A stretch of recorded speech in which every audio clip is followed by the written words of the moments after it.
Recording in progress.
सदाशिवसमारम्भां शङ्कराचार्यमध्यमाम् अस्मदाचार्यपर्यन्तां वन्दे गुरुपरम्पराम्।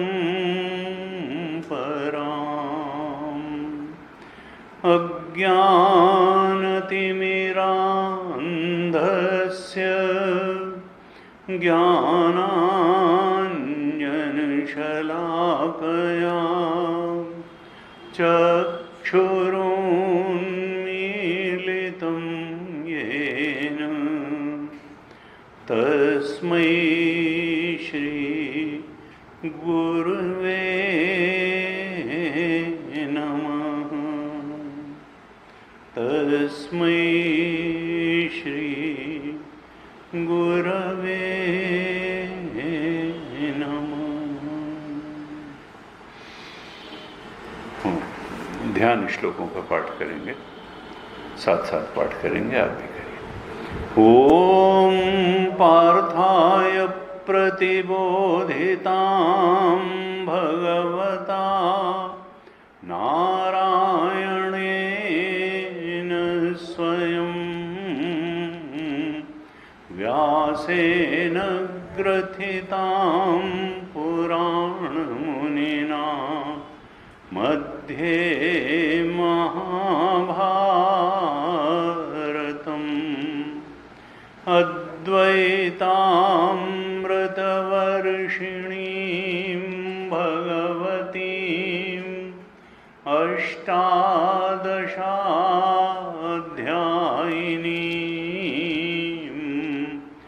अम्ब त्वामनुसन्दधामि भगवद्गीते भवद्वेषिणीम्।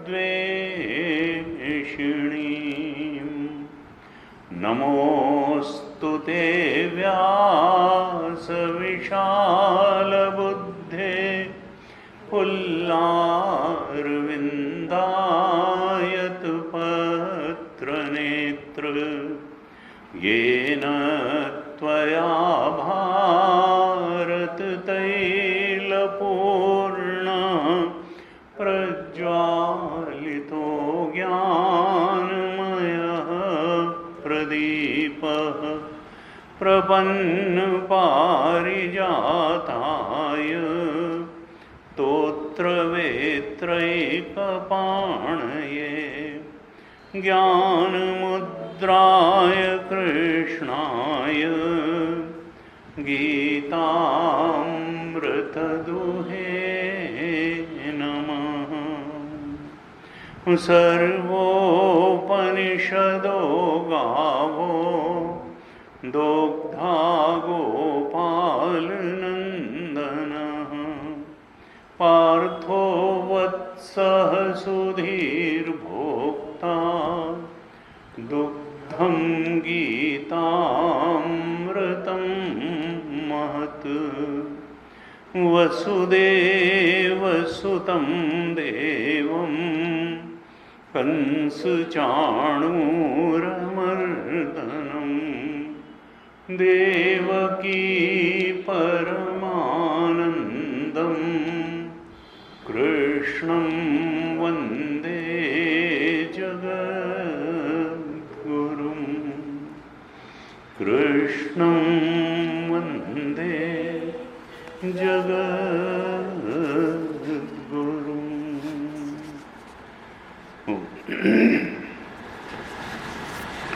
तीसरे अध्याय के कुछ श्लोकों का पाठ करते हैं, फिर चर्चा करेंगे।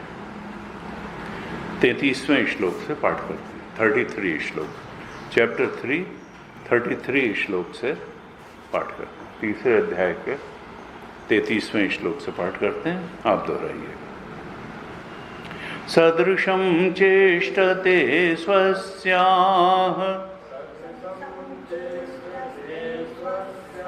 प्रकृतेर्ज्ञानवानपि प्रकृतिं यान्ति भूतानि निग्रहः किं करिष्यति। इन्द्रियस्येन्द्रियस्यार्थे रागद्वेषौ व्यवस्थितौ तयोर्नवशमागच्छेत् तौ ह्यस्य परिपन्थिनो श्रेयान् स्वधर्मो विगुणः परधर्मात् स्वनुष्ठितात् स्वधर्मे निधनं श्रेयः परधर्मो भयावहः। अर्जुन उवाच अथ केन प्रयुक्तोऽयम्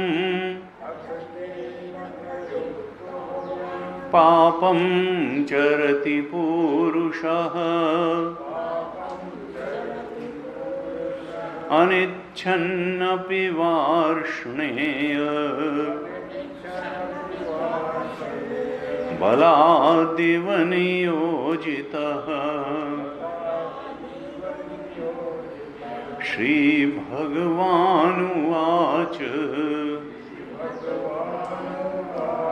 कामयेष क्रोधयेष रजोगुणसमुद्भवः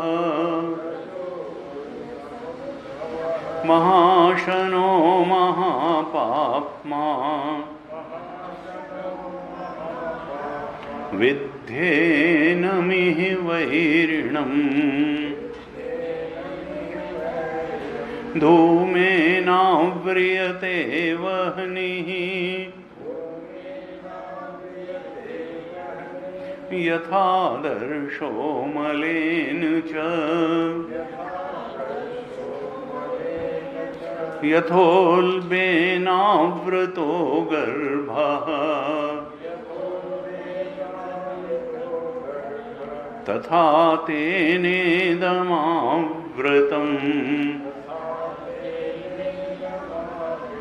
आवृतं ज्ञानमेतेन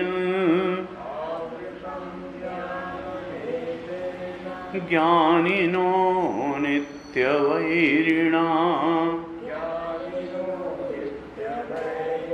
कामरूपेण कौन्तेय दुष्पूरेणानलेन च इन्द्रियाणि मनोबुद्धिः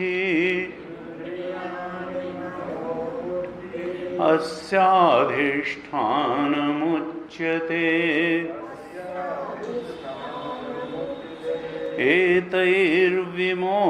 एतैर्विमोहयत्येष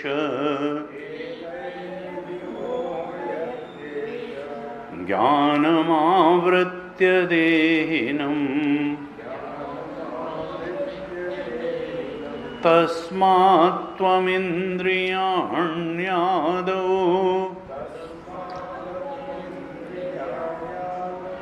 नियम्य भरतर्षभ पाप्मानं प्रजह्येनम् ज्ञानविज्ञाननाशनम् इन्द्रियाणि पराण्याहुः इन्द्रियेभ्यः परं मनः मनसस्तु परा बुद्धिः यो बुद्धेः परतस्तु सः एवं बुद्धेः परं बुद्ध्वा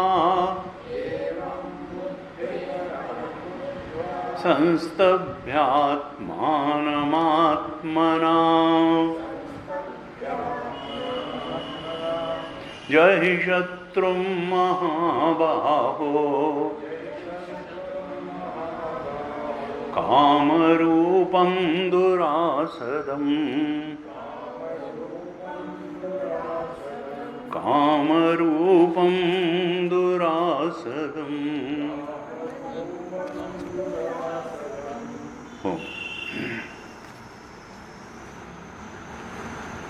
श्रीमद् भगवद गीता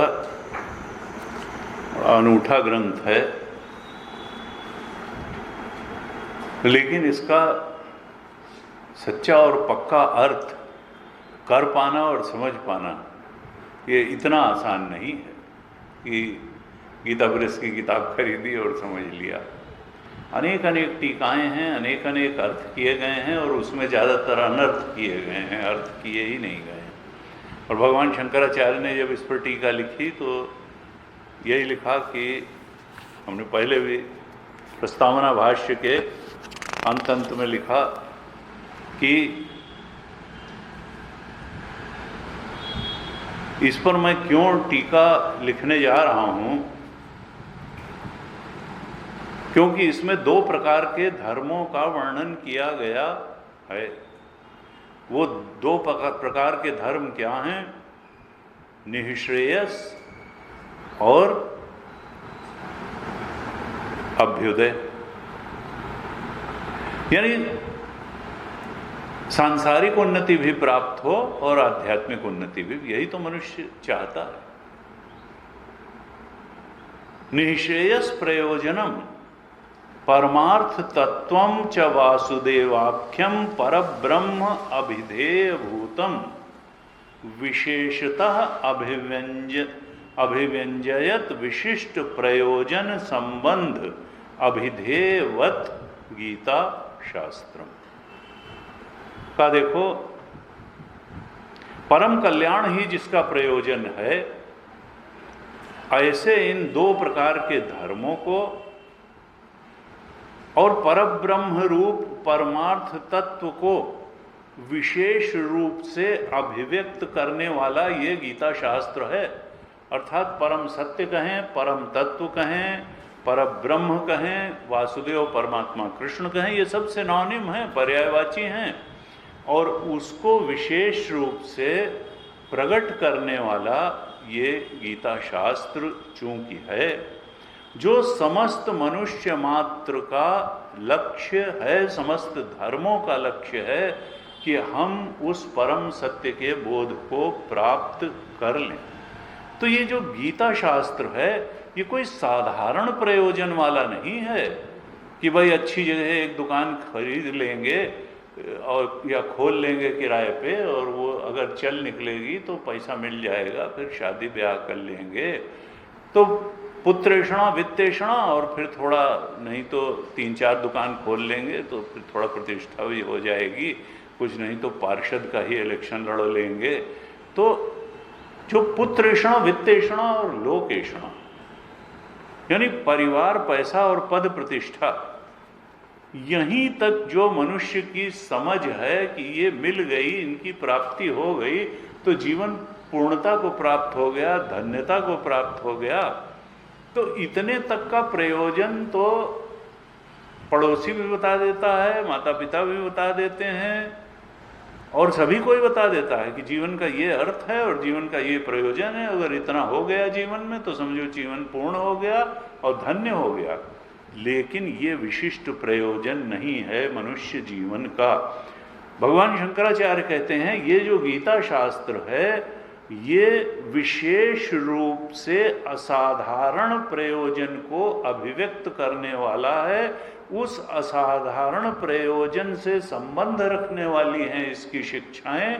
ये इसका विषय भी असाधारण है, इसका लक्ष्य भी असाधारण है, और उस लक्ष्य, असाधारण लक्ष्य से इसका संबंध भी है। इसलिए ये साधारण ग्रंथ नहीं है, और मनुष्य जीवन के साधारण लक्ष्यों को प्राप्त करने के उद्देश्य से भगवान कृष्ण ने ये गीता नहीं बोली है।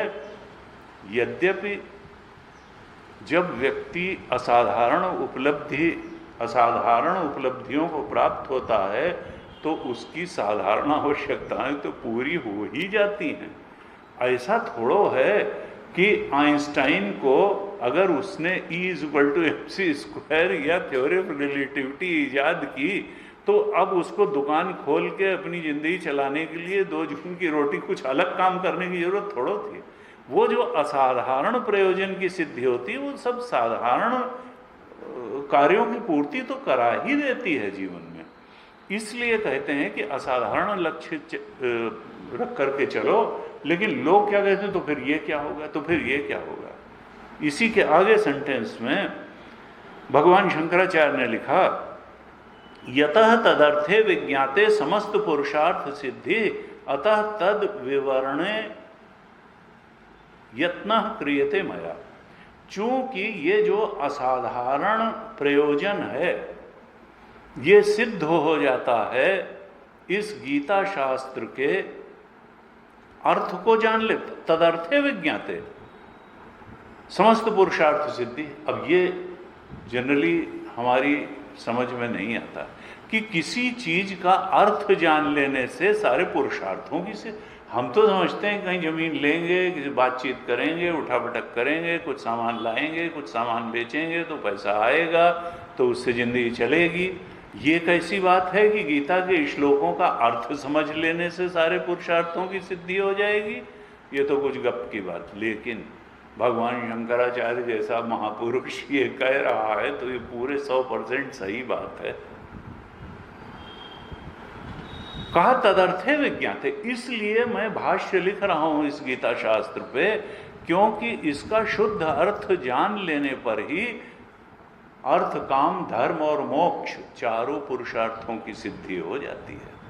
अर्थ भी प्राप्त हो जाएगा, जितने आवश्यक हैं संसार के भोग भी प्राप्त हो जाएंगे, धर्म भी हो जाएगा। अलग से आपको माला लेके जप करने की जरूरत नहीं पड़ेगी, पंडित जी से विचरवाने की जरूरत नहीं पड़ेगी, धर्म भी सारा हो जाएगा, अर्थ भी हो जाएगा, काम भी हो जाएगा, धर्म भी हो जाएगा, और परम और चरम पुरुषार्थ मोक्ष की भी प्राप्ति हो जाएगी। कैसे? इसके गीता शास्त्र का ठीक ठीक अर्थ जान लेने पर, तदर्थे विज्ञाते समस्त पुरुषार्थ सिद्धि, और इसलिए लेकिन वो अर्थ ठीक होना चाहिए। ये नहीं कि गए और इंसान की किताब खरीद लाए और कृष्ण भावना भावित और अल्लू जल्लू घल्लू, कहीं कोई 700 से ज़्यादा कमेंट्री हैं और लोग बहुत प्रभावित होते हैं। जितनी ही साधारण बात होती है, जितना ही साधारण लेखक होता है, जितना ही साधारण वक्ता होता है, उससे उतना ही ज़्यादा प्रभावित होते हैं लोग, क्योंकि वो थोड़ा उनके स्तर हमसे कहते हैं ये सरल करके बता दीजिए स्वामी जी, सरल झूठ बता दें। शंकराचार्य ने जब सरल, तुमको न सरल लगता होगा इसलिए कि तुम्हारा चित्त अभी कॉम्प्लिकेटेड है। तुम अपने चित्त को सरल बना लो तो तुमको ये चीज सरल लगने लगेगी। तुमको तो ये और यही समझना पड़ेगा। शंकराचार्य तुम्हारे स्तर पे उतर करके जिसको तुम ठीक मान रहे हो उसको ठीक नहीं कहेंगे। तुमको तो जो वो ठीक कह रहे हैं उसको समझने के धरातल तक अपने चित्त को उठाना पड़ेगा, और उसके लिए अपने चित्त को बिल्कुल निर्मल शुद्ध पवित्र बनाना पड़ेगा, सात्विक बनाना पड़ेगा, क्योंकि सात्विक चित्त में ही विवेक रहता है। सुख संगेन बधनाति ज्ञान संगेन रजसस्तु फलम दुखम। रजोगुण तो कर्म की तरफ बढ़ाता है और फल में दुख देता है, तमोगुण तो आलस्य में भटक देता है। इसलिए सतोगुण की वृद्धि जीवन में, चित्त में ही वो रास्ता है जिससे हम परम सत्य के बोध को समझ पाएंगे, धारण कर पाएंगे, आत्मसात कर पाएंगे, अनुभव कर पाएंगे। ज्ञान ही नहीं, हमको उसका विज्ञान भी हो जाएगा। उसके लिए शंकराचार्य जी ने एक ही श्लोक कोट किया कि ब्रह्मणि आधाय कर्माणि संगम त्यक्त्वा करोति लिप्यते न स पापेन पद्म पत्रमेव अम्भसा। ये 5वें अध्याय का 10वां श्लोक है। ब्रह्मणि आधाय, हम अभी इच्छा आधाय, कामना आधाय कर्माणि करते हैं, कामना की प्रेरणा से ही कर्म करते हैं। भगवान क्या चाहते हैं, और भगवान शंकराचार्य ने क्यों कोट किया, ये कर्मयोग का बहुत आधारभूत श्लोक है। यही, इसका पालन अगर हम करेंगे तो अंतःकरण शुद्ध सात्विक निर्मल बनता चला जाएगा। ये 5वें अध्याय का 10वां ये कहते हैं कि देखो, इच्छा आधाय कर्माणि मत करो, कामना का आधार लेकर के कर्म मत करो, तुम तो ब्रह्मणि आधाय कर्माणि, उस परमात्मा की प्रसन्नता के लिए उस परमात्मा के नौकर बन करके कर्म करो। ब्रह्मणि आधाय कर्माणि संगम त्यक्त्वा करोति। आसक्ति का त्याग करके तुम, फलासक्ति का त्याग करके तुम काम करोगे तो नेचर का विधान है कि जब कर्म होता है तो फल तो प्राप्त होता है। जो भी फल होगा वो अच्छा जो है तुमको प्राप्त होगा। ब्रह्मणि आधाय कर्माणि संगम त्यक्त्वा करोति लिप्यते न स पापेन। देखो, जब हमारे अंदर जो आसक्ति है, जो अज्ञान है, जो चीज दुख देने वाली है, उसको सुखद मान करके हम जीवन जीते चले जाते हैं, यही सबसे बड़ा पाप है। अविद्या, कामना, कर्म, इसी युग तीन शब्दों के जाल में फंसे हुए जन्म जन्मांतर से हम जीवन जीते चले आ रहे हैं, और इस अविद्या, कामना, कर्म के भ्रमात्मक तिलिस्म को हम तोड़ ही नहीं पा रहे हैं, क्योंकि हमको कर्म की सीमा का पता नहीं है, हमको कामना की सीमा का पता नहीं है, और हमको अज्ञान कहाँ कहाँ तक है इसका भी पता नहीं। अब जब तक हम प्रारंभ कहाँ से करें, कर्म की सीमा जान के, क्योंकि इच्छा परायण कर्म जब तक करते रहेंगे तब तक हमारा चित्त सात्विक नहीं बनेगा। सात्विक नहीं बनेगा तो गीता के ज्ञान को हम समझ नहीं पाएंगे, और तब तक अज्ञान का नाश होगा नहीं, और नहीं होगा तो फिर हम अज्ञान के ही बंधन में पड़े रहेंगे, कामना के ही बंधन में पड़े रहेंगे। आत्मज्ञान नहीं होगा, आत्मा का अज्ञान होगा, तो फिर वासना ही हमको नचाएगी, वासना जन्य इच्छा ही नचाएंगी, इच्छा जन्य कर्म हम करते रहेंगे, कर्मज तादात में इस देह से भी है, कर्म के कारण देह प्राप्त हुआ है, कर्म के कारण जीवन की परिस्थितियां प्राप्त हुई हैं, कर्म ही के कारण अगला देह भी प्राप्त हो जाएगा। पुनरपि जन्म पुनरपि मरणम पुनरपि जननी जठरे शयनम। तो गीता का आह्वान क्या है कि हे साधक, तुम ये अविद्या कामना कर्म के तिलिस्म को तोड़ दो, तुम कर्म की सीमाओं को जान लो, कर्म करने का तरीका समझ लो, इच्छापरायण कर्म करना छोड़ करके प्रभु की प्रसन्नता के लिए कर्म करना, ब्रह्मण्याधाय कर्माणि, और फलासक्ति से कर्म करना छोड़ करके तुम तो अब प्रभु की प्रसन्नता के लिए कर्म करो।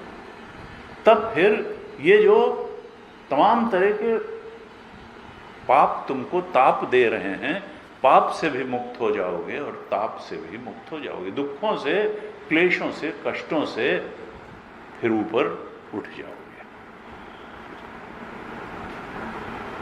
तब तुम योगियों के लिए की तरह से कर्म करोगे। योगिनः कर्म कुर्वन्ति संगम त्यक्त्वा आत्मशुद्ध है। योगी लोग भी कर्म करते हैं, लेकिन वो फलासक्ति को त्याग करके आत्मशुद्धि के लिए कर्म करते हैं। यही कर्म संसार में आसक्ति और बंधन का कारण भी बनता है, और यही अंतःकरण को निर्मल करने वाला भी बन सकता है, अगर प्रभु परायण और फलासक्ति को त्याग करके किया जाए। यही कर्म जो ईश्वरार्पित किया जाता है, तो कहा फिर वो साधक ईश्वरार्थ कर्म करने वाला, ईश्वर का नौकर बन करके कर्म करने वाला, ईश्वर की प्रसन्नता के लिए कर्म करने वाला, शांतिमाप्नोति नैष्ठिकीम 5:12 में कहा। 5वें अध्याय के 12वें श्लोक में कहा, युक्तः कर्म फलम त्यक्त्वा शांतिमाप्नोति नैष्ठिकीम। जो भगवान से जुड़ करके कर्म करता है, जो इच्छाओं और संसार की फलों से जुड़ करके कर्म नहीं करता है, तो 5:12 में बड़ा स्पष्ट रूप से भगवान ने, युक्तः कर्म फलम त्यक्त्वा, जो भगवान से जुड़ करके और कर्म फल की आसक्ति को त्याग करके कर्म करता है, तो शांति में आपनोति नैष्ठिकीम, वो शाश्वत शांति को, परमात्मा के अधीन रहने वाली शांति को, आत्म शांति को प्राप्त करता है। शांति में आपनोति नैष्ठिकीम, वो आने जाने वाली शांति नहीं होती। लेकिन अगर ऐसा नहीं करेगा, वो भोग परायण और इच्छा परायण जीवन ही जिएगा, तो अयुक्त है, परमात्मा से नहीं जुड़ा, वो असंयमी है, काम कारेण, क्योंकि वो कामना से प्रेरित हुआ, इच्छा से प्रेरित हुआ कर्म कर रहा है, वो फलासक्ति में पढ़ करके कर्म कर रहा है। कहा अयुक्त काम कारेण फले सक्तो निबध्यते, फिर वो अविद्या कामना कर्म के बंधन में पड़ा ही रहेगा। अयुक्त काम कारेण, बहुत स्पष्ट रूप से बार बार भगवान कहते हैं कि देखो कर्म क्या करना है, समस्या कहाँ है और समाधान कहाँ है, ये पूरी गीता में बहुत ही स्पष्ट रूप से बताया। और कि समस्या हमारा इच्छापरायण और भोगपरायण जीवन ही है, और समाधान प्रभु परायण जीवन है, फलासक्ति को त्याग करके किया जाने वाला कर्म है। और उसके बाद में कोई सद्गुरु आएगा निर्मल पवित्र बुद्धि में, वो आत्मस्वरूप का उपदेश, ओंकार स्वरूप का उपदेश करेगा, और फिर हम उस परम सत्य के बोध का ज्ञान भी प्राप्त कर लेंगे और विज्ञान भी प्राप्त कर लेंगे। परोक्ष ज्ञान भी हो जाएगा कि हम सच्चिदानंद हैं, और अनुभव भी हो जाएगा आत्मानंद का, आत्मज्ञान का, आत्मसत्य का। और ये अगर हो गया तो फिर जिसको हम सत्य माने बैठे थे जन्म जन्म से, वो असत्य भी सिद्ध हो गया। जिसको हम ज्ञान माने बैठे थे वो अज्ञान सिद्ध हो जाएगा, जिसको हम आनंद माने बैठे थे वो दुख रूप सिद्ध हो जाएगा। जागने के बाद सपने की जो स्थिति होती है, आत्मज्ञान के बाद जागृत की वही स्थिति हो जाने वाली है। झूठो सत्य जाहि बिनु जाने, जिम भुजंग बिनु रज पहचाने, जहि जाने जग जाए हेराई, जागे जथा सबन भ्रम जाई। बंदों बाल रूप भगवत परायण जीवन जियो। तुलसी बाबा ने कहा भगवान की भक्ति में जियो, संसार के भोगों की भक्ति में नहीं, इच्छाओं की भक्ति में नहीं। बंदो बाल रूप सोई रामो, सब सिद्धि सुलभ जपत जिसु नामो। मंगल भवन अमंगल हारी, सारे अमंगल चले जाएंगे और सब तरफ से अच्छाई अच्छाई मंगल ही होगा। मंगल भवन अमंगल हारी, द्रवहु सुदशरथ अजिर विहारी। हे प्रभु, द्रवित हो जाओ, मेरे अज्ञान का नाश कर दो, मेरी आसक्ति को दूर कर दो और मेरे हृदय में भक्ति का नृत्य होने लगे, ऐसी कृपा कर दो। तो इस प्रकार से गीता जी जो है वो ऐसा महान ग्रंथ है। हम शुरू में ध्यान श्लोकों का पाठ करते हैं और उसमें बड़े स्पष्ट रूप से ध्यान श्लोकों में कहा कि गीता जी कहे प्रपन्न पारिजाताय, ये जो शरणागत है भगवान के, प्रपन्न है, क्योंकि प्रपत्ति का, शरणागति का बहुत महत्व है। गुरु जी कहते हैं हमारे सारे शास्त्रों का जो अंतिम निष्कर्ष है वो शरणागति ही है। भगवत शरणागति सिद्ध हो जानी चाहिए। प्रपन्न, जो प्रपन्न हो गया, शरणागत हो गया कृष्ण परमात्मा के, उसके लिए वो पारिजात कल्प वृक्ष की तरह से काम करते हैं। कल्प वृक्ष के नीचे जो मांगोगे वो पूरा हो जाएगा। संसार मांगोगे संसार भी दे देंगे और भगवान को मांगोगे तो भगवान भी दे देंगे। प्रपन्न पारिजात है। प्रपन्न जो है, शरणागत है, उसके लिए तो पारिजात कल्पवृक्ष के समान है। तोत्र वेत्रई का पाण है। अर्जुन के रथ पर वो भगवान एक हाथ में लगाम लिए हैं और एक हाथ में चाबुक लिए हैं। हमारे भी हृदय में आकर के वही पार्थसारथी अगर बैठ जाएं और ये इंद्रिय रूपी घोड़ों को ठीक से चलाने लगें, क्योंकि हमारा मन तो लगाम नहीं, जो बुद्धि हमारी है वो मन के वश में हो जाती है और मन इंद्रियों के वश में हो जाता है और फिर संसार के भोग जो हैं चारागाह हैं उसी में दौड़ता है और हमारा जीवन रथ हिचकोले खाते हुए इधर उधर भटकता रहता है। लगता है नहीं यही ठीक, और हम असहाय से रथ को इधर उधर भटकते हुए देखते रहते हैं। अब ये असहायता की स्थिति से निकलने का सबसे बड़ा उपाय सत्संग ही है। सत्संग है। सत्संगत्वे निसंगत्वम, निसंगत्वे निर्मोहत्वम, निर्मोहत्वे निश्चलतत्वम, निश्चलतत्वे जीवन। सत्संग में असंगता से लेकर के जीवन मुक्ति तक पहुंचा देने की सामर्थ्य है। गीता जैसे शास्त्र का शुद्ध अर्थ हम बार बार श्रवण करें, बार बार श्रवण करें, फिर मनन करें, फिर उसी अर्थ पे मेडिटेट करें, तो हम अपने मालिक बन करके जिएंगे, अपनी इच्छाओं के गुलाम बन करके नहीं जिएंगे। हम परमात्मा के शरणागत प्रपन्न होकर के जिएंगे, इच्छाओं के शरणागत होकर के जीने की जो हमारी एक बाध्यता है उससे ऊपर उठ जाएंगे। कहा देखो, भगवान जो जिज्ञासु है उसके लिए गुरु रूप है। हम पिछली कक्षाओं में तीसरे अध्याय पर गीता जी के विचार कर रहे हैं। करीब करीब अंतिम तीसरे अध्याय के अंतिम श्लोकों तक आ गए हैं और भगवान ने यहाँ कहा कि देखो, अगर तुम कमर कस करके साधना के लिए तैयार नहीं हुए तो फिर तुम्हारा जो स्वभाव है, तुम्हारी जो प्रकृति है, यही तुम्हें चलाती रहेगी और फिर तुम जैसा जीवन जीते आए थे वैसा ही जीवन जीते रहोगे और जैसा जैसा तुम सुख दुख के हिचकोले खाते रहे थे वैसे ही खाते रहोगे। इसलिए जाग करके, उठ करके खड़े हो जाओ। कठोपनिषद में कहा, उत्तिष्ठत जागृत प्राप्य वरान निबोधत, क्षुरस्य धारा निशिता दुरत्या, दुर्गम पथस्तत् कवयो वदन्ति। इसी श्लोक को ट्रांसलेट करके अमेरिका में शिकागो कॉन्फ्रेंस में जब विवेकानंद जी गए तो उन्होंने कहा, एराइज एंड अवेक। बड़ी तालियां बजी।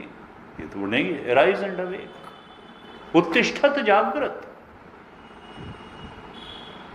हम उनका कि तो जागृत के बाद उत्तिष्ठत होता है, वो खड़े हो जाएं तो फिर जागृत की क्या, तो जागृत आदमी ही तो खड़ा होता है। उन्होंने कहा नहीं, तुम खड़े हुए हो, तुम चल फिर, तुम जागे नहीं हो। जागना और बात है, वो खड़े होना और चलना और दुकान चला लेना और ये सब अलग बात है। पहले जागो और फिर साधना में कमर कस के खड़े हो। ये जागना कोई जागना नहीं है, ये तो अज्ञान की नींद है। मोह निशा सब सोव निहारा और देखा ही सपन अनेक प्रकारा। यही जग जामिन जागहि जोगी परमार्थी प्रपंच जानिए तब ही जीव जग जागा जब सब विषय विलास विरागा। जब तुम भोग परायण इच्छा परायण जीवन की मिथ्यात्व को समझ करके प्रभु परायण जीवन के सत्यत्व के बोध में जागोगे तब जागना होगा, नहीं तो जागे आगे नहीं हो। उस जागने के लिए पहले तुमको खड़े होकर के सदशास्त्र और सदगुरु की शरण में जाना पड़ेगा। जो तुमसे पहले पा चुके हैं उनके शरणागत हो करके उनके वचनों को श्रद्धापूर्वक सुनना और धारण करना पड़ेगा। वरान निबोधत, जो तुमसे पहले बोध को प्राप्त कर चुके हैं, करो क्या, उत्तिष्ठत जागृत, खड़े हो जाओ और जाग जाओ। फिर क्या करो, खड़े रहो न। जो तुमसे पहले उस बोध को उपलब्ध कर हो चुके हैं, जो वरान हैं और निबोधत बोध को, उनके पास जाओ। तद्विद्धि प्रणिपातेन परिप्रश्नेन सेवया उपदेक्षन्ति ते ज्ञानम ज्ञानेन तत्व। तब उनसे पूछो और वो तुमको उपदेश करेंगे, तब तुम भी वहां तक पहुंच जाओगे। उत्तिष्ठत जागृत प्राप्य, उस परम बोध को प्राप्त करने के लिए आत्मा की सत्यता और आनंद के बोध को प्राप्त करने के लिए श्रोत्र ब्रह्मनिष्ठ संत की प्रपत्ति करो, शरण में जाओ।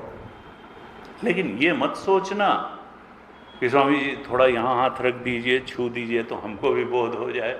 अगर छूने से बोध हो गया होता तो 18 अध्याय बोलने की जरूरत थी ही नहीं, भगवान से ज़्यादा अच्छा कोई छू देता ना। ना, ये तो समझने का मार्ग है और धारण करने का मार्ग है। धारणाएं इतनी जल्दी नहीं समाप्त होती हैं।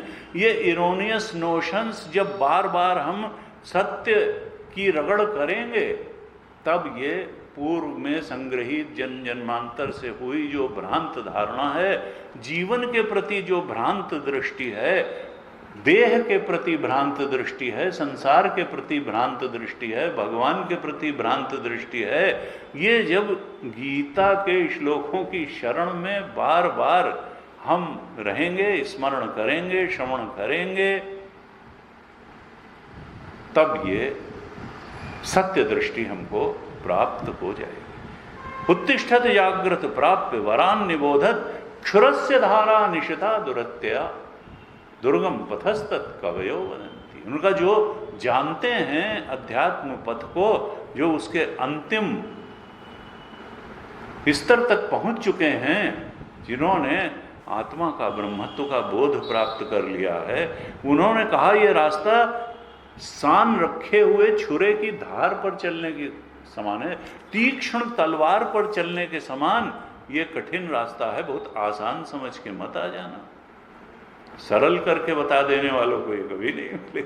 ये तो जो सब कुछ दे के ही सब कुछ पाया जा सकता है, जो सब कुछ उस परमात्मा के चरणों में सौंपने को तैयार है। और सब कुछ का मतलब कोई धन और शरीर नहीं है, अपनी भ्रांत धारणाएं, अपने इरोनियस नोशंस, अपनी वासनाएं, अपनी इच्छाएं बिना थोड़ी सी भी बचाए जो परमात्मा के चरणों में सब चढ़ा देने को तैयार है, उसको परमात्मा मिल जाएगा। वो तो मिला ही हुआ है, प्राप्त से प्राप्ति, वो तो हमारा आत्मा ही है, उसको कहीं से लाना नहीं है। ये जो कूड़ा कचरा बड़ा महत्वपूर्ण समझ करके वासना और बॉडी माइंड इंटेलेक्ट और object emotion thought perceiver feeler thinker, ये जो सूक्ष्म शरीर, कारण शरीर, स्थूल शरीर, संसार की तमाम उपलब्धियां, ये जो हमने लाद रखी हैं, जो झूठी हैं और छीन ही ली जाएंगी, इनको जब तक अपनी तरफ से हम परमात्मा के चरणों में चढ़ाने को तैयार नहीं होंगे, तब तक वो ओंकार स्वरूप का बोध नहीं मिलेगा। इसलिए जो भी कुछ है ये जो पगलिया की गठरिया हमने बड़ा महत्वपूर्ण समझ करके लाद रखी है और जिसको छोड़ने को ही तैयार नहीं है, और वो पगलिया के ऊपर हंसते हैं कि इसने कैसे जो है रंगीन पत्थरों को जो है नहीं, कांच के टुकड़ों को छोड़ने को तैयार नहीं है। हमारा भी बैंक बैलेंस कांच के टुकड़ों से ज़्यादा नहीं होगा। जिस दिन ये जो है छूट जाएगा, ये सब ऐसे ही धरा रह जाएगा। तो कहा छोड़ना नहीं है, लेकिन आसक्ति को छोड़ना है, उससे फलासक्ति को छोड़ना है, आसक्ति को छोड़ना है। 33वें श्लोक में कहा था भगवान ने कि अगर तुमने कोई विशेष प्रयास नहीं किया तो फिर स्वभाव ही तुमको डोमिनेट करता रहेगा और तुम कोई विशिष्ट बोध प्राप्त करने के लिए जीवन में कोई बहुत बड़ा परिवर्तन करने में सफल नहीं होगे। क्योंकि सदृशम चेष्टते सस्या प्रकृतिर ज्ञानवान। जिसने गीता के श्लोकों का अर्थ समझ लिया, अभी बोध को नहीं प्राप्त हुआ है, वो भी प्रकृति अपने स्वभाव के अनुसार ही बरतना शुरू कर देता है। जब भी पॉजिटिव निगेटिव परिस्थिति आती है तो स्वभाव के अनुसार ही एक्ट करने लगता है। अपना मालिक बन करके थोड़ा ठहर करके कामनाओं में न बह जाएं, क्रोध में न बह जाएं, अभिमान ना आ जाए, भय न हो जाए, ऐसी स्थिति को नहीं पा पाता है। कहा दूसरे का शासन कुछ नहीं कर सकता है। क्यों? कहा फिर इससे ऊपर कैसे जाया जा सकता है? तो फिर कहा कि इंद्रिय से इंद्रिय अर्थे राग द्वेषो व्यवस्थितो तयोर न वशमागच्छेत तौ यस्य परिपंथिनो। हर इंद्रिय का अपने विषय में एक अनुकूलता और प्रतिकूलता है, राग और द्वेष है।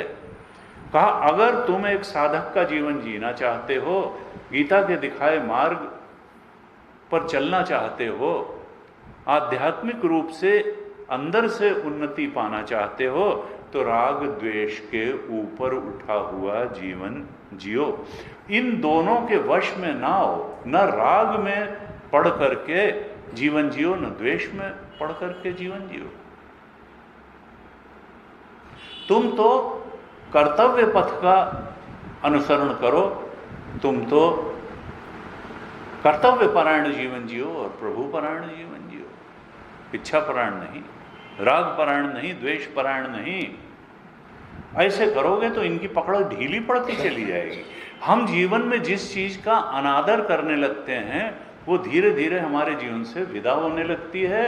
फिर कोई व्यक्ति हो, चाहे भावना हो या धारणा हो, जिस व्यक्ति का हम अनादर करेंगे, आदर नहीं करेंगे, वो व्यक्ति भी धीरे धीरे आना मिलना कम कर देगा। जिस भावना का हम आदर करना कम कर देंगे, वो भावना धीरे धीरे चली जाएगी। जिस धारणा का हम आदर करना कम कर देंगे कि वही बहुत हो गया, अब ये धारणा ठीक नहीं, तो वो विदा हो जाएगी। तो कहा कि ये राग द्वेष जो है इनके वश में मत आओ, इनका आदर करना छोड़ दो, इनको उपेक्षा करो, एक तरफ बैठा दो जीवन के में, और शास्त्र के अनुसार कर्म करो। भगवान शंकराचार्य ने भाष्य में लिखा, यदा पुनः राग द्वेषो तत्प्रतिपक्षेण नियमयति तदा शास्त्र दृष्टि एव पुरुषो भवति न प्रकृति वशा। 101 पेज के पहले ही सेंटेंस में भगवान शंकराचार्य लिखते हैं कि जब यह जीव प्रतिपक्ष भावना से राग द्वेष का संयम कर लेता है, तब वो केवल शास्त्र दृष्टि वाला हो जाता है और तब फिर वो प्रकृति के वश में नहीं रहता। यानी वो 33वें श्लोक वाली बातें उस पर नहीं लागू होती। अब वो प्रकृति के वश में नहीं रहता कि प्रकृति में यान्ति भूतानि प्रकृति स्वस्या चेष्टते, न। अब वो शास्त्र के अनुसार, गीता शास्त्र के अनुसार दृष्टि वाला होता है। कैसे? प्रतिपक्ष भावना से राग द्वेष का संयम जब कर लेता है, राग द्वेष में बह करके निर्णय नहीं लेता, जीवन नहीं जीता। क्योंकि राग द्वेष इस साधक के साधना को हरण करने लेने वाले डाकू हैं। साधना की पूंजी को हरण कर लेंगे राग और द्वेष। आध्यात्मिक मार्ग में बाधक हैं, कल्याण मार्ग में विघ्न करने वाले हैं। श्रेयो मार्गस्य विघ्न कर्तारो तस्करो इव, तस्कर की तरह श्रेय मार्ग में विघ्न करने वाले हैं ये राग और द्वेष। फिर शंकराचार्य भगवान लिखते हैं कि जो राग और द्वेष से युक्त मनुष्य है वो शास्त्र का अर्थ भी उल्टा कर लेता है, और इसीलिए एक से एक कथाकार और गीता पर जो है कमेंट्री बिल्कुल उल्टा उल्टा अर्थ करते हैं, वो बहुत पॉपुलर होते हैं क्योंकि लोगों के विचार के वो अधिक निकट पड़ता है। ये तो ठीक ही बात कह दी है, ये तो हम भी कह रहे थे, अरे कहाँ ये सब संभव है, बस बैठ जाओ फिर जैसे कर रहे हो वैसे करते हो। कहा राग द्वेष युक्त मनुष्य तो शास्त्र के अर्थ को भी उल्टा मान लेता है और परधर्म को भी धर्म होने के नाते अनुष्ठान करने योग्य मान लेता है, लेकिन उसका ऐसा मानना भूल है। तत्र राग द्वेष प्रयुक्तो मन्यते शास्त्रार्थम अपि अन्यथा परधर्मा अपि धर्मत्वात् अनुष्ठेय एव इति तद असत। भगवान शंकराचार्य उसकी ये मान्यता असत मान्यता है कि परधर्म को धर्म मान लेना। अर्जुन परधर्म को धर्म मान रहा था, माला फेरने लगे हैं और क्षत्रिय का काम है कि युद्ध करो, और जब शंख बज गए तब तुम कह रहे हो, कुतर्क कर रहे हो कि नहीं युद्ध ना करना। इतने दिन से तो प्रयास हो रहे थे। कहा परधर्म 35वें श्लोक में भगवान थोड़ा कस के कहते हैं अर्जुन से कि श्रेयान स्वधर्मो विगुणः, भले तुम अपने धर्म को बहुत अच्छे तरह से अनुष्ठान न भी कर पाओ, लेकिन परधर्मात् सुअनुष्ठितात्, और दूसरे के धर्म को अच्छी तरह से भी अनुष्ठान कर सकते हो, लेकिन स्वधर्मे निधनम श्रेय, अपने धर्म का पालन करते हुए मर जाना भी अच्छा है, और परधर्मो भयावह, लेकिन दूसरे का धर्म बहुत भयावह है। दूसरे के धर्म का पालन मत करो। जो तुम्हारा आयु वर्ण जाति के अनुसार जो तुम्हारा वर्णाश्रम धर्म बनता है, ब्रह्मचारी का धर्म अलग, गृहस्थ का अलग, सन्यासी का अलग। गृहस्थ जो है व्यापार नहीं करेगा, धन अर्जन नहीं करेगा, तो वो जो है उसके लिए गलत है। और सन्यासी अगर दुकान खोल के बैठेगा तो सोचिए यति प्रपंचरत, जो यति प्रपंच में पड़ा हुआ है वो शोचनीय है। और जो गृहस्थ करई कर्म पथ त्याग, परिवार को ठीक से चलाने के लिए अर्थ अर्जन नहीं करता है, तो वो तो बिल्कुल हमारे यहाँ तो जो जिसका धर्म है, गृहस्थ को गृहस्थ धर्म का पालन, संतान उत्पन्न करनी है, संतान को ठीक से पालन करना है, अपनी आवश्यकताओं की पूर्ति के लिए धन अर्जन भी करना है। लेकिन सन्यासी अगर वही, तो वो हास्य का पात्र हो जाएगा। हास्य तो कहा कि श्रेयान स्वधर्मो, तुम क्षत्रिय हो तो युद्ध करना तुम्हारा धर्म है। ब्राह्मण अगर युद्ध करने लगेगा तो फिर उसके लिए तो वो शोचनीय हो जाएगा। ब्राह्मण अगर उसको वेद का ज्ञान नहीं है तो फिर वो शोचनीय है, और क्षत्रिय अगर युद्ध करने से पलायन कर रहा है तो फिर वो शोचनीय है। श्रेयान स्वधर्मो विगुणः पर धर्मात् सुअनुष्ठितात्, स्वधर्मे निधनम श्रेय पर धर्मो भयावह, अपने धर्म में तो मर जाना श्रेयस्कर है, और दूसरे का धर्म तो भयदायक है, भयानक है। अब ऐसा क्यों कहा? क्योंकि हमारे शास्त्र कहते हैं कि देखो, इस मनुष्य शरीर में जब हम आए हैं तो कुछ वासनाओं को लेके आए, इच्छाओं को लेके आए, प्रारब्ध ने ही ये हमको शरीर दिया है। यानी बहुत सारे संचित कर्म हैं, अनेक अनेक जन्म हमारे हो चुके। कृपालु जी कहते थे भगवान कोई हमसे सीनियर नहीं है, ये जीवात्मा जो है ये परमात्मा के बराबर ही सीनियर है, वो भी अनादि है तो जीवात्मा भी अनादि है। लेकिन कहा, वेदांत कहता है कई चीजें अनादि हैं। ब्रह्म अनादि है, माया अनादि है, जीव अनादि है, जीव की कर्म परंपरा अनादि है, जीव की भोग परंपरा अनादि है, जीव की अविद्या भी अनादि है, अज्ञान भी अनादि है। इस तरह से, लेकिन इसमें अनंत केवल ब्रह्म है। न माया अनादि है। जिस दिन ज्ञान हो गया फिर खोजो माया कहाँ गई। न जीव की अविद्या अनादि है। जिस दिन ज्ञान हो गया अविद्या कहाँ गई कुछ समझ में नहीं आएगा। कर्म परंपरा कहाँ चली गई कुछ समझ नहीं। भोगता ही चला जाएगा, करता ही चला जाएगा, जीवात्मा ही नष्ट हो जाएगा ज्ञान से। तो न माया अनादि है, न अविद्या अनादि है, न कर्म परंपरा अनादि है, न भोग परंपरा अनादि है, न जीवात्मा अनादि है। और जब माया नहीं है तो मायोपाधिक ब्रह्म ही तो परमात्मा है। अविद्योपाधिक ब्रह्म जीवात्मा है, परमात्मा है। बस फिर तो ब्रह्म ब्रह्म है। ब्रह्म सत्यम जगन मिथ्या, जीवो ब्रह्म ना पर। एक ब्रह्म ही है सच्चिदानंद स्वरूप, जो अनादि भी है और अनंत भी है। बाकी ये जो 5-6 चीजें हैं ये अनादि अवश्य हैं, लेकिन सब ज्ञान बाध्य हैं। जिस दिन परम सत्य ब्रह्म तत्व का ज्ञान हो गया, ये सब कहाँ चली जाएंगी पता नहीं है। इसमें कुछ भी अनंत नहीं है। झूठ हो सत्य जाहे बिनु जाने जिम। जैसे सपना चला जाता है, कोई ये नहीं कहता कि सपना था नहीं, कि हमने देखा नहीं, कि उस समय जो है सुख दुख नहीं दे रहा था, लेकिन हाँ जागने के बाद ये मालूम कि वो झूठा था। बस था तो, लेकिन झूठा था। दोनों का चीजें होती हैं और खो जाती हैं। तो त्रिकाले तिष्ठति सत्यम, जो तीनों कालों में रहे सत्य तो वही। कहाँ गया बचपन, कहाँ गए वो 8 साल की अवस्था, कहाँ गई वो 12, 15, 20 साल की अवस्था। ऐसे ही ये भी अवस्था चली जाएगी है। This too will pass away. यहाँ कुछ रहने वाला नहीं है। वो शुद्ध चेतन के अलावा कुछ भी रहने वाला नहीं है, और वही तुम्हारा स्वरूप है। ये चीज अगर बोध कर लो तो तुमको जाने, सरकने, बदलने और मिटने का अफसोस नहीं हो। यही तो जीवन मुक्ति है। जीवित रहते भी मुक्ति हो, देह छूटने के बाद विदेह मुक्ति। मुक्ति गए मुक्ति रहत्वा अन्यथा रूपम स्वरूपेण व्यवस्थित। ये जो अन्यथा रूप हमने ओढ़ रखे हैं, इनसे आसक्ति टूट जाए और स्वरूप में स्थिति हो जाए, यही तो मुक्ति है। स्वरूप कभी छूट नहीं सकता है। जो चीज हमने ओढ़ी है वो जाएगी जरूर, और जो चीज हम हैं वो कोई ले ही नहीं सकता है।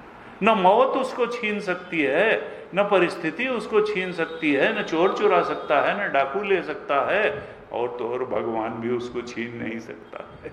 कोई नहीं छीन सकता है हमारे सच्चिदानंद स्वरूप। तो कहा श्रेयान स्वधर्मो विगुणम। अब हमारा प्रारब्ध इस शरीर में हमको लाया, किस लिए लाया? वासना क्षय के लिए, इच्छा पूर्ति के लिए।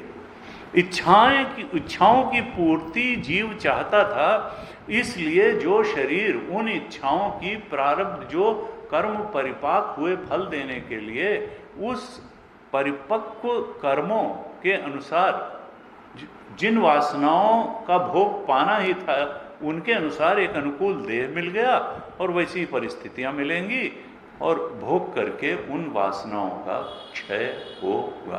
तो थोड़ा तो हल्कापन आएगा।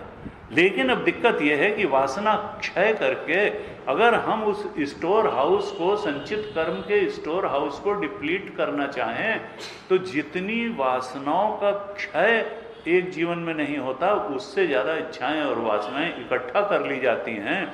इसलिए स्टोर हाउस कभी डिप्लीट नहीं होता। इसलिए हम इच्छा पूर्ति करके, वासना का भोग करके कभी मुक्त नहीं होंगे। उसको तो साधना से ही वासना पुंज को हटाया जा सकता है। उसको मिथ्यात्व जान करके ही उससे ऊपर उठा जा सकता है। अब ये वासना क्षय कैसे होगी? कहा जब तुम स्वधर्म का पालन करोगे तो वासना क्षय होगी, और अगर पर धर्म का पालन किया तो और वासनाएं इकट्ठा हो जाएंगी, वासनाओं का संचय हो जाएगा बजाय वासना क्षय के।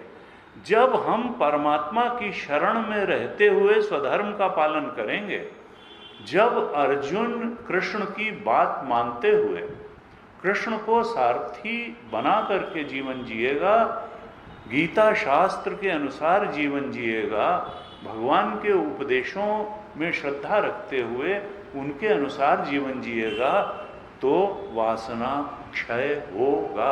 जैसे जैसे वासना क्षय होगा वैसे वैसे चित्त निर्मल होगा और सात्विक बनेगा, सहज प्रसन्नता से भरेगा, हल्कापन आएगा चित्त में। तो ये स्वधर्म का पालन, वो भी फलाशक्ति को छोड़ करके और प्रभु परायण ईश्वर के नौकर बन करके जब स्वधर्म का पालन होगा अर्थात निष्काम कर्म होगा तो वासना क्षय हो जाएगा, और वासना क्षय होने से चित्त सात्विक बनेगा।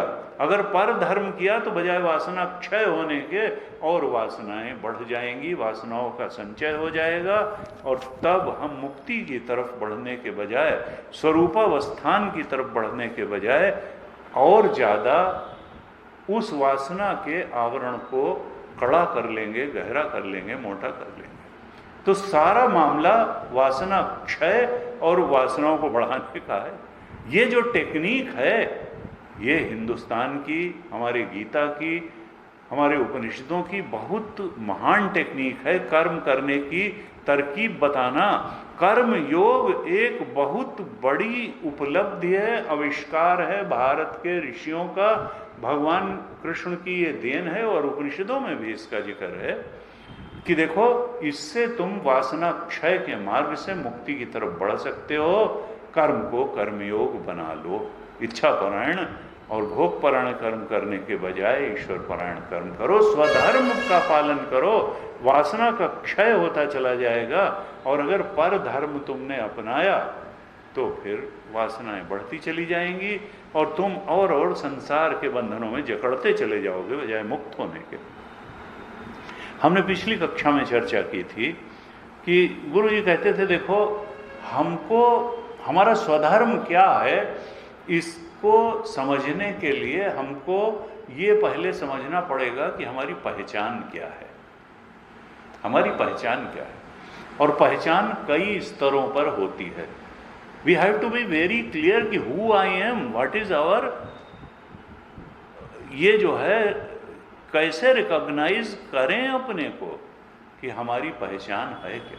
तो कहा एक तो देखो सामाजिक स्तर पर हमारी पहचान है, हम अफसर हैं कि व्यापारी हैं, कि हम पिता हैं, कि हम पुत्र हैं, कि हम पति हैं, यानी परिवार में हमारी पहचान क्या है, समाज में हमारी पहचान क्या है, और उस पहचान के अनुसार हमारा स्वधर्म क्या बनता है। पिता का एक स्वधर्म है, पुत्र का एक स्वधर्म है, पत्नी का एक स्वधर्म है, पति का एक स्वधर्म है, अफसर का एक स्वधर्म है, व्यापारी का एक स्वधर्म है। तो हम सामाजिक पहचान के अनुसार जो भी हमारा स्वधर्म बनता हो उसका ठीक तरह से निष्काम भाव से पालन करें। दूसरा कहा कि देखो एक है हमारी शास्त्रीय पहचान क्या है। शास्त्रीय पहचान हम ब्राह्मण हैं कि क्षत्रिय हैं, क्या है। अर्जुन क्षत्रिय था लेकिन ब्राह्मण की परधर्म का पालन करना चाहता था। जो शास्त्र, या हम सन्यासी हैं तो सन्यासी का पालन धर्म का हमको करना चाहिए। हम गृहस्थ हैं जैसे, ये भी शास्त्र द्वारा दी गई पहचान है। वर्णाश्रम धर्म के अनुसार हम अपना कर्म करें, शास्त्र ने जो हमको पहचान दी है उसके अनुसार अगर हम करेंगे तो जो शास्त्रीय पहचान है असल में पूर्व जन्म में किए हुए कर्मों के अनुसार मिली है। ऐसे ही यहाँ संयोग कुछ नहीं होता है सृष्टि में।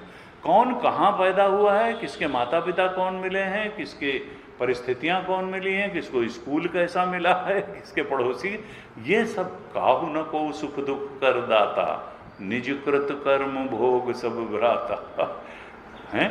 तभी है कि ये मत समझो, और इससे बड़ा सुकून भी होता है कि कोई आदमी आपको कष्ट दे रहा है तो केवल उसी का दोष नहीं है, आपका भी कोई पाप कर्म भोग के लिए फलित हुआ होगा, इसलिए ऐसा व्यक्ति वो आपका ही पाप कर्म ऐसे व्यक्ति को आपके जीवन में ले आया। तो थोड़ा अपने ऊपर भी दया करो, उसी के ऊपर क्रोध मत करो। जैसे गुरु जी ने कहा कि भाई हैं बताओ भाई कठोपनिषद में जो है क्या यमराज ने उपदेश किया, अच्छा यही बता दो कि नचिकेता ने प्रश्न क्या पूछा, और ना उत्तर बताया, ना जो है प्रश्न बताया, फिर तो उठ के चले ही गए। उन्होंने कहा मेरा ही कोई दुष्ट प्रारब्ध रहा होगा जो तुम लोगों जैसे शिष्य मिले। ये नहीं कहा कि तुम लोग महा के नालायक हो, ये भी नहीं बता पाए हो, ये देखिए महापुरुष का। उन्होंने कहा मेरा ही कोई पाप कर्म उदय होगा जो तुम्हारे जैसे निकम्मे जो है शिष्य मिले, मेरा ही कोई दुष्ट प्रारब्ध रहा होगा जो तुम लोगों जैसे शिष्य मिले। तो अब कोई अगर जो भी आया है हमारे जीवन में, तो हम ही ने बुलाया है, वो कैसे आ जाएगा? बिना बुलाए कैसे कोई आ जाएगा? कोई परिस्थिति बिना बुलाए नहीं आएगी, कोई व्यक्ति बिना बुलाए। अब यही है कि अगर हम अब से अपने कर्म ठीक कर लें और अब से सर्वधर्मान परित्यज्य मामेकम शरणम व्रज अहम त्वा सर्व पापेभ्यो मोक्षयिष्यामि, तो भगवान ने कहा कि अगर मेरे परायण होकर के तुम जिंदगी जीना शुरू कर दो तो फिर मैं सारे पापों को नाश कर दूंगा। सन्मुख होए जीव मोहि जब वहीं जन्म कोटि अघनाश तब वहीं, और पाप ही नष्ट हो गए तो फिर एडवर्स सिचुएशन आएगी कहाँ से? एडवर्स व्यक्ति आएगा कहाँ से? लेकिन अगर हम इच्छा परायण जीवन जीते रहेंगे, अरे सब कहने की बातें हैं, हम शास्त्र पर श्रद्धा नहीं रखेंगे, हम इच्छा परायण और भोग परायण जीवन जीने से अपना मुंह नहीं मोड़ेंगे और प्रभु परायण जीवन जिएंगे नहीं, तो फिर हम भोगते रहेंगे, फिर हम दूसरों के प्रति कंप्लेंट करते रहेंगे। अनुभवानंद जी कहते हैं हमने अपने मन को कंप्लेंट बॉक्स बना रखा है, एक के प्रति कंप्लेंट करने से निवृत्त हुए, दूसरे के प्रति कंप्लेंट, उसके प्रति अरे मेलिस्ट वो खुशवंत सिंह एक आर्टिकल वो लिखते थे हिंदुस्तान टाइम्स में पहले, malice towards one and all, malice towards one and, अरे ये कंप्लेंट बॉक्स हो गया ना, ये तो सबके प्रति। If you shower your love, kindness and blessings to all the people all the time, then even your enemies are bound to shower their love upon you.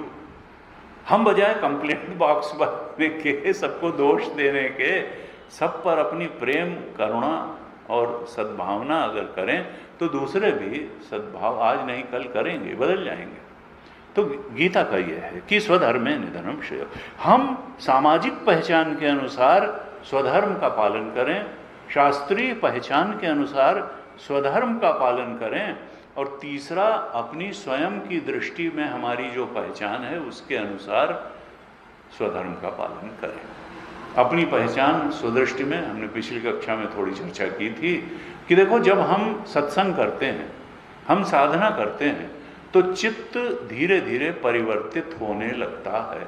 परिवर्तित का मतलब रजोगुण और तमोगुण कम होने लगता है और सतोगुण बढ़ने लगता है। हमको सहज प्रसन्नता का अनुभव होता है, समता का अनुभव होता है, सहज आनंद ज्ञान की ओर उन्मुख होता है, सत्संग अच्छा लगने लगता है, पुरानी बातें धीरे धीरे कम होती हैं और नए नए आयाम चित्त में खुलने लगते हैं। ऐसा जब होता है तो उसको हम जानते हैं, दूसरे हो सकता न जाने, बाद में वो भी जानेंगे।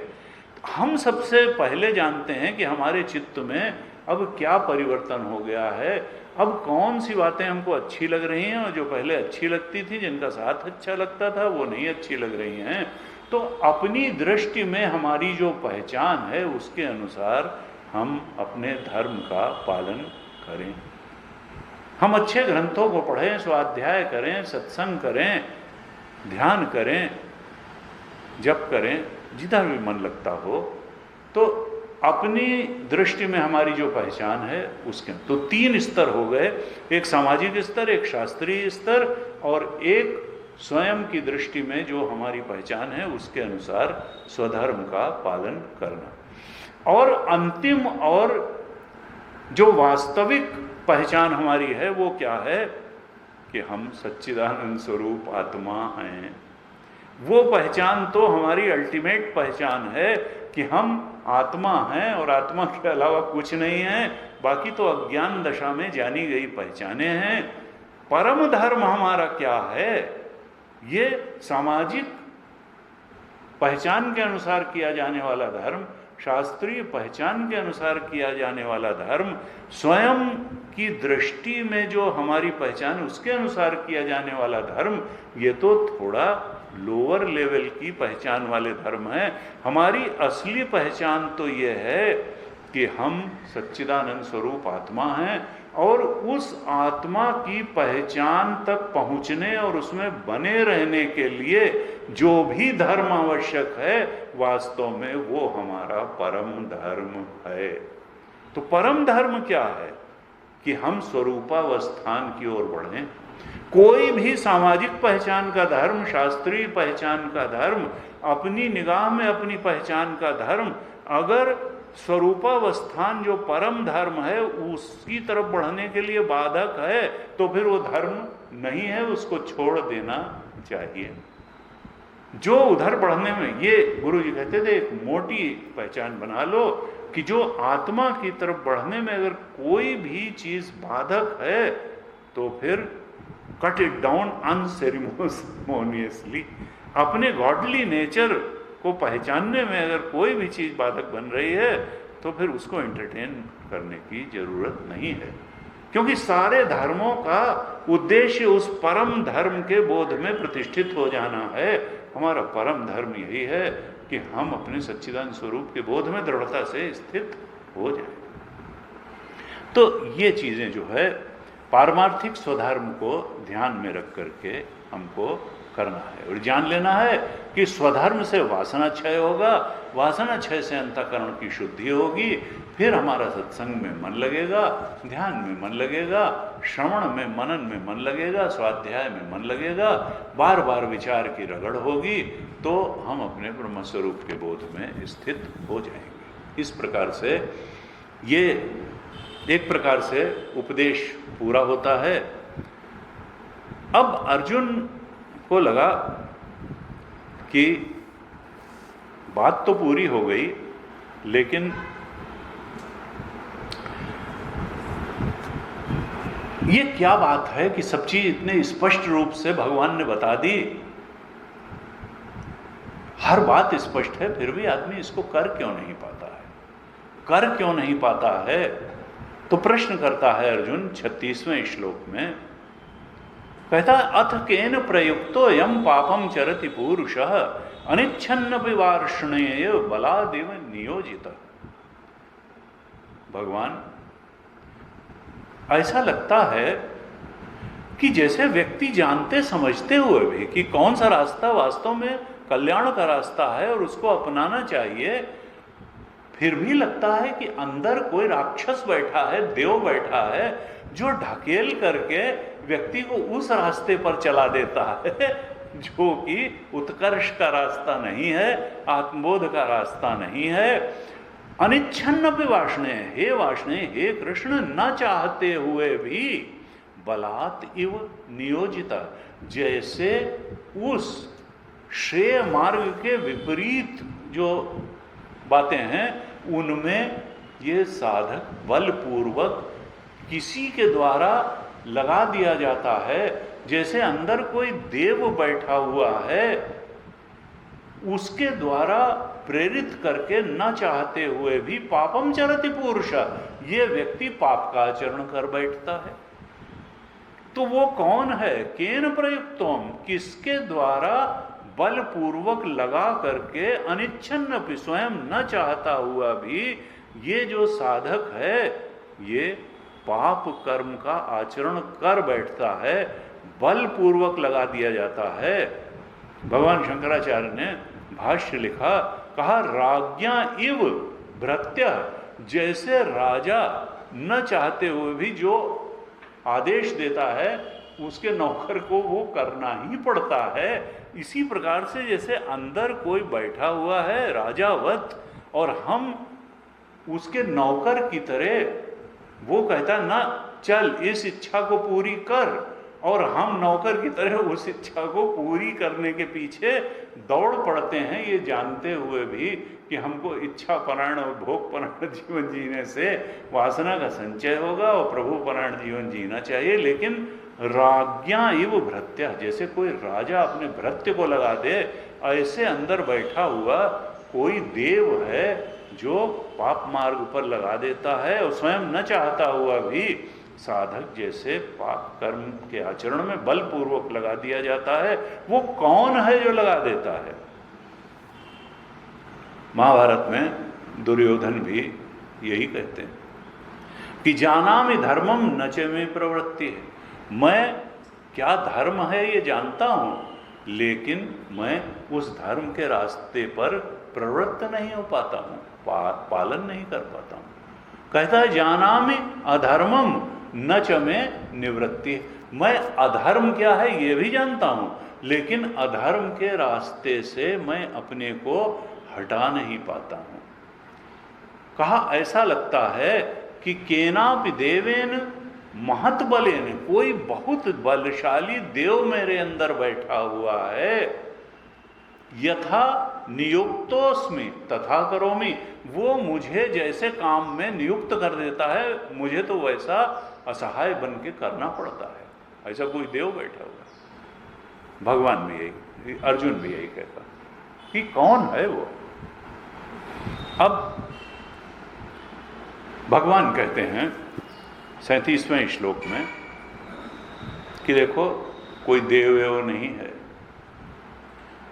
कोई देव नहीं है, ये तुम्हारी इच्छाएं हैं ना, कामनाएं, यही वो देव हैं, और कोई दूसरा देव नहीं है। दो आत्माएं एक शरीर में नहीं रहती। 37वें श्लोक में कहते हैं भगवान, काम एष क्रोधेश रजोगुण समुद्भव महाशनो महापापमा विद्येन मिह वैरिणम। कहा देखो उस देव का क्या नाम है? कहते हैं उस देव के, देव तो एक है लेकिन उसके नाम दो हैं। उसका एक नाम है काम और दूसरा नाम है क्रोध। ये जो देव तुमको बलपूर्वक लगा देता है, कामेश क्रोधेश, उस देव के दो नाम हैं, कामना, काम और क्रोध। कामेश क्रोधेश, और ये इसकी उत्पत्ति कहां से होती है? कहा रजोगुण से। रजोगुण से होती, सतोगुण से नहीं होती है। कामेश क्रोधेश रजोगुण समुद्भव, ये रजोगुण से उत्पन्न होता है ये देव, और इसके देव एक है, नाम दो हैं, काम और क्रोध। और इसके लक्षण क्या हैं? कहा महाशनो, महाअशनः, ये बहुत खाने वाला है। ये जो काम नाम का देव है, इसकी जितनी तुम पूर्ति करते चलोगे कामना की, ये मत समझना ये मिट जाएगा और इसका पेट भर जाएगा। तुम एक कामना की पूर्ति करोगे, 3-10 कामना पीछे लाइन लगाए खड़ी हैं। बहुत खाने वाला ये है, इसका पेट कभी भरेगा ही नहीं कामना का। तुम कामना पूर्ति करते जाओगे, करते जाओगे, करते जाओगे, काल बीत जाएगा, तुम्हारा शरीर बीत जाएगा, कामना पूरी नहीं होगी, आशा तृष्णा नाम हुई, मर मर गए शरीर। जीवन का अंत आ जाएगा, कामनाओं का अंत नहीं आएगा। कहा कामेश क्रोध एष रजोगुण समुद्भव महाअशनः, बहुत खाने वाला है, और महापापमा, ये क्रोध जो है ये महापापी है। कहिए समय असमय किसी के लिए अपशब्द जब चढ़ जाता है तो विवेक का तो नाश कर देता है क्रोध। तो जो नहीं बोलना चाहिए वैसा बोलने लगता है, जैसा आचरण नहीं करना चाहिए वैसा करने लगता है। कहिए अपशब्द कह दे, कहिए हिंसा पर उतारू हो जाए, भाई गोली मार देते हैं लोग, जाने क्या क्या तो हो जाता है वो छोटी छोटी बात पे। ये नहीं है कि कोई बहुत बड़ी बात पे। क्रोध में विवेक हर लिया जाता है। भगवान शंकराचार्य ने कहा कि जब क्रोध सवार होता है तो सबसे बड़ा हितैषी इस संसार में गुरु ही को माना गया है। उन्होंने कहा गुरुमपि आक्रोशति, जब क्रोध सवार होता है तो शिष्य गुरु पर भी आक्रोश कर सकता है। गुरुमपि आक्रोशति, गुरु पर भी आक्रोश निकाल सकता है। महापापी है ये, पाप के मार्ग में प्रवृत्त कर देता है, पाप करा देता है। कहा इसलिए how to deal with these, काम और क्रोध विध्येन में ये वैरणम, इनके प्रति तो दृष्टि तो बदलो। तुम तो कामना को अपना बहुत बड़ा मित्र मान करके बैठे हो। न विध्येन में वैरणम, ये तुम्हारे शत्रु हैं, तुम्हारे वैरी हैं, साधक के वैरी हैं, साधक के ये वैरी हैं। विध्येन में वैरिणम। भगवान शंकराचार्य ने भाष्य लिखा तो उन्होंने कहा कामेश क्रोधेश रजोगुण समुद्भव। ये काम और क्रोध उस देव के दो नाम हैं, और वास्तव में तो हमारे संतों ने कहा कि उसका नाम तो एक ही है, और वो है काम, यानी कामना। कामना ही जब प्रतिहत होती है, ये लगता है इसकी वजह से हमारी कामना पूरी नहीं हुई, तो उसके ऊपर यही बाधा है हमारी कामना में, तो क्रोध आता है। और कामना अगर पूरी हो गई तो अहंकार, फिर ही क्यों फूले फूले फूले, अरे हम तो जो कामना करते हैं पूरी हो जाती। तो अभिमान वृत्ति भी कामना का ही बदला हुआ रूप है, क्रोध वृत्ति भी कामना का ही बदला हुआ रूप है। और अगर हम सोचते हैं कि ऐसा ऐसा हो जाए, ये चीज़ मिल जाए, ये चीज़ चली न जाए, तो किसी चीज़ के न मिलने की जो आशंका है, या किसी कोई मिली हुई चीज़ के चले जाने की जो आशंका है, इसी को भय कहते हैं। तो भय भी कामना का ही बदला हुआ रूप है। तो क्रोध हो, भय हो, अभिमान हो, हम इस पर और आगे चर्चा करेंगे। वास्तव में जितनी भी हमारी भावनाएं हैं, वो पॉजिटिव साइड की हों या नेगेटिव साइड की हों, उन सब के मूल में ये काम नामक जो देव है, कामना ही है। कामना ही नचा रही है हमको, या वासना कह लें, या कामना कह लें, इच्छा कह लें। कहा महान विध्येन में भी वर्णम। और भगवान शंकराचार्य ने जब भाष्य लिखा तो कहा देखो ये रजोगुण समुद्भव, ये रजोगुण से उत्पन्न होती हैं। उन्होंने कहा ये तो एक हल्का स्टेटमेंट है भगवान का, वास्तविकता ये है कि इससे रजोगुण उत्पन्न होता है। ये रजोगुण इनके पिताजी नहीं हैं, ये खुद कामना जो है रजोगुण की माताजी हैं। कामना जैसे ही आती है समझ लो रजोगुण बढ़ेगा।